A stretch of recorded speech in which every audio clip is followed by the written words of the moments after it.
Greetings, everyone. Here are the main points of today's video. A surprising strategic turning point, how the Ukrainian military shifted the focus of their counteroffensive, broke the media narrative, and forced the Russian leadership into a dilemma.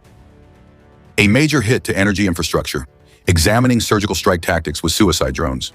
Over 1.25 million people in several military bases, including the Black Sea Fleet, faced widespread power and water outages. Fuel rationing and the black market, the truth behind the emergency order to squeeze civilian fuel supplies to save armored units on the southern front. The secret raid at the Zaliv Shipyard, the harsh fate of the stolen Project 15,310 super warships, and the vital artillery vessel that was sunk right before its launch. Mass evacuation and economic collapse followed as a 15-kilometer line of vehicles fled across the bridge, delivering a final blow to the peninsula's tourism industry. The price of stubbornness, the loss of the bridge that must be paid, and how thinning out defenses on other fronts just to hold on to an open, bleeding wound. Welcome to the analysis program of Luan Banchinsu. Before we get into the details, please take a few seconds to like the video and subscribe to the channel so we can continue. Thank you, dear audience. Putin is on edge, Ukraine attacks the Zaliv factory, the substation collapses, Crimea falls. Ladies and gentlemen, the Ukrainian army has just made rapid advances along a strategic corridor stretching from the Donbass region to the Crimea Peninsula. The focus of this counteroffensive has now officially shifted toward Crimea, a decisive and dangerous move that has forced Russian President Vladimir Putin to pay close attention. According to preliminary field reports published by the reputable news agency, the Kyiv Independent, by the end of June, nearly half of the area of this strategic peninsula had experienced a complete power outage.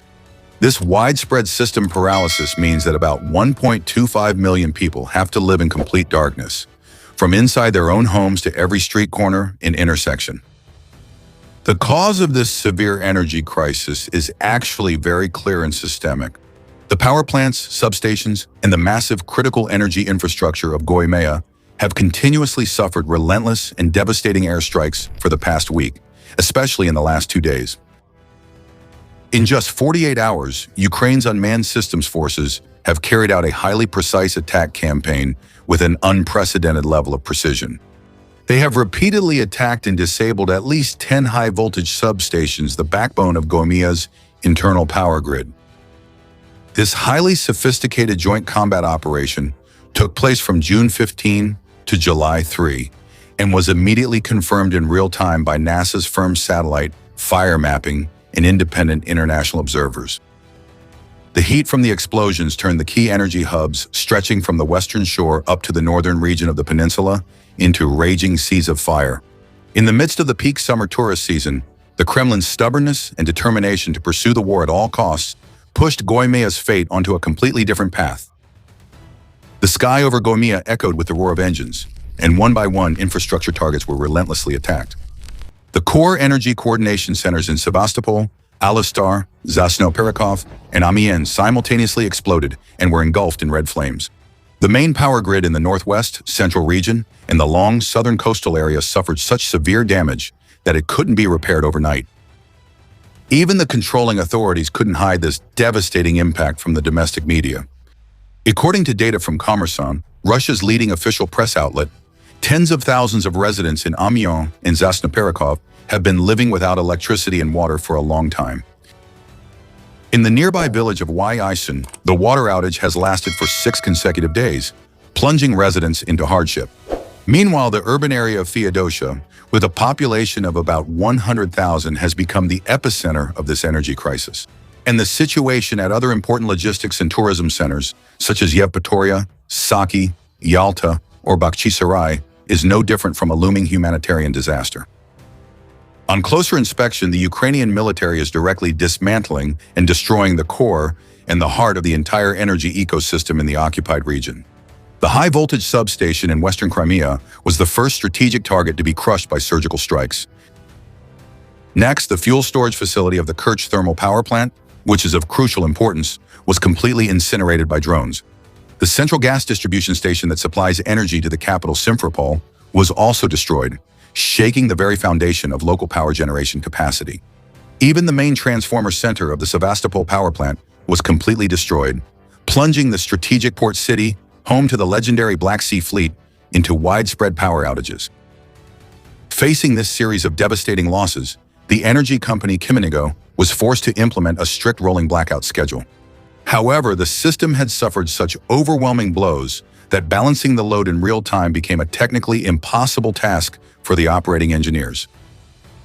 Even the two thermal power plants, Balagrava and Tavrida, projects built by Russia with great pride and massive budgets after the 2014 annexation, are now completely powerless in the face of the region's energy burden.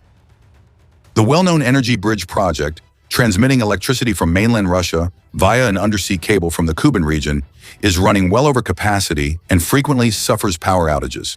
Even more frightening, because all the high-capacity electric pumps across Crimea have stopped working, the underground and surface water supply networks were immediately disconnected at the same time as the power supply.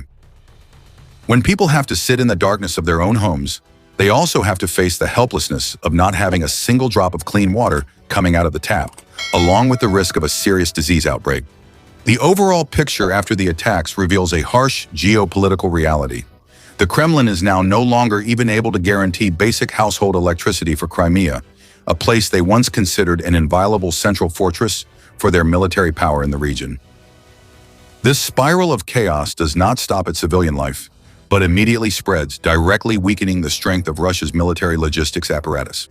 When strategic oil and gas depots at the strait are burned to ashes, fuel supply shipments to the southern front, running along the Mariupol-Melitopol backbone corridor, have been decisively cut off, as if sliced through by a sharp knife. To keep the armored units on the front line alive, the Russian army now has to make do by requisitioning the already depleted fuel supplies of the local people to operate their mechanized units. These two operations shatter the myth of Crimea as an impregnable fortress in the face of media narratives and international public opinion. So, what is Ukraine's real, resource-limited strategy for its mechanized units in the face of the flow of narratives from the media and international public opinion? To sustain life here, the Kyiv government and allied forces on the Russian front must now act decisively and efficiently with their resources. Robert Vopp, from the Unmanned Systems Unit of the Mechanized Forces, operates these systems. The international community is what sustains these ruthless, strategic armored units. Responding to Reuters news agency with a determined attitude, Mr. Brody affirmed that in the very near future, they will completely isolate Crimea. This plan aims to create survival conditions so harsh that the Russian forces are struggling with limited resources. Họ sẽ cô lập hoàn toàn Crimea. Even engineers and workers in the defense industry cannot take shelter or survive, nor can the technical unit operators here. According to reports, Ukraine's digital transformation minister, Mikhailo Fedorov, is also involved. To implement that strategy, it is continuously emphasized that this peninsula will soon be cut off completely. The Russian army will be isolated, just like an island in the middle of the sea. This peninsula will soon be cut off completely from Russian territory and isolated, just like an island in the middle of the sea.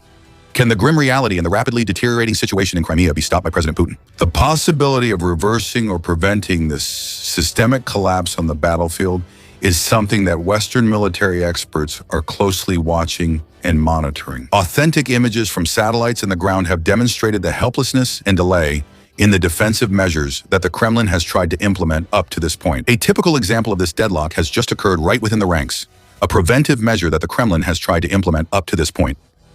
The military is considered one of the most powerful and reliable symbols of President Putin's authority as they struggle desperately to stop and maneuver the depleted forces of Ukraine and the Crimean region. From an economic and social psychological perspective, the only lifeline for the people operating in the tourism sector has almost been completely erased from the strategic map. For a land that once proudly welcomed up to 7 million tourists and is now struggling as pre-booked rooms are canceled in chaos, right in the heart of summer, this is an unprecedented shock. The severe fuel crisis, drone attacks, and panic-driven cancellations during summer are an unprecedented shock. Continuous explosions have removed Crimea from the list of the top 10 destinations for Russians. The famous beaches along the Black Sea are now deserted, and the resort complexes are dark. Many local businesses that depend on tourism are now struggling to survive. Even the head of the depleted Russian administration here had to bitterly admit to the media that the artificially optimistic propaganda cannot cover up the stagnation of sustainable economic activities. This widespread economic collapse, combined with enormous and unending military expenses, has created a black hole of deficits and an ever-growing budget burden for the occupying administration. The continuous financial injections from mainland Russia to maintain Crimea's position are no longer as easy or feasible a policy as before. So how much longer can the Russian state apparatus, military, and economy withstand the tightening isolation and defensive posture currently imposed on Crimea? The events of June 25th and early June 26th, when unmanned aerial vehicles belonging to Ukraine's Special Operations Forces successfully infiltrated the heavily guarded Zaliv Shipyard. This daring raid dealt a critical blow to the logistical center of the Russian Navy, causing severe damage to two Project 15,310 cable-laying ships named Volga and Vyatka, warships that were built under absolute secrecy with great military expectations. Not stopping there, the passenger and cargo ship Chobablot, which was already 96% complete and preparing for launch, also suffered serious structural damage. This special ferry was once considered one of the last and most important hopes for the logistical center, which has been continuously attacked in the Kerch Strait. However, that last hope was crushed. Losing their naval transport means the Russian forces fell into a dire situation. Warships desperately searched for primitive and temporary alternative routes to avoid the range of fire and repeated Ukrainian bombardments.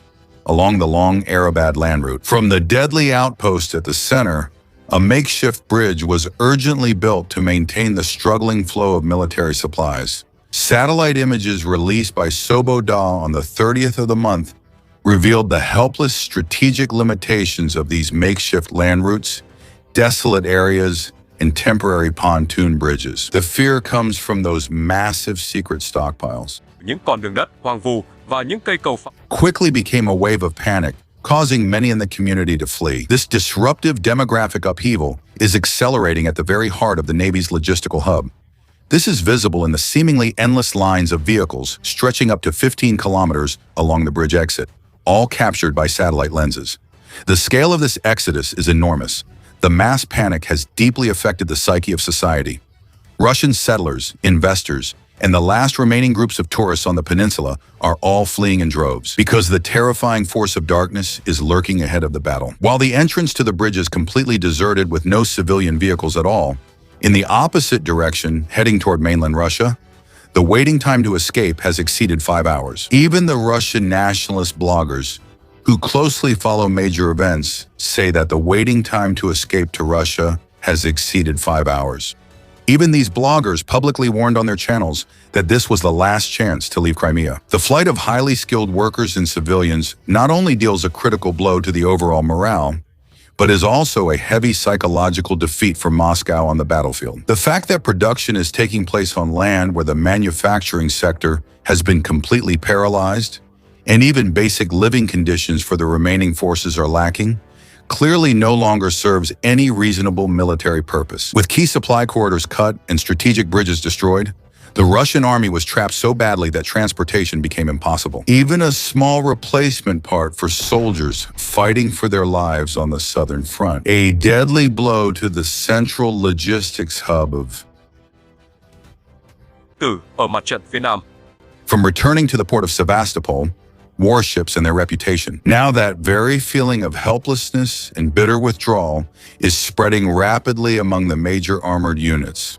The management apparatus, the command posts, the critical intelligence centers, the resistance capabilities, and the military logistics of Russia and Crimea are like a giant iceberg gradually melting away under the intense heat of warships that were once considered absolutely secure by the enemy. To keep the peninsula as a political symbol, the Kremlin must divert ammunition and air defense systems from other fronts to try to remilitarize Crimea, a major shift.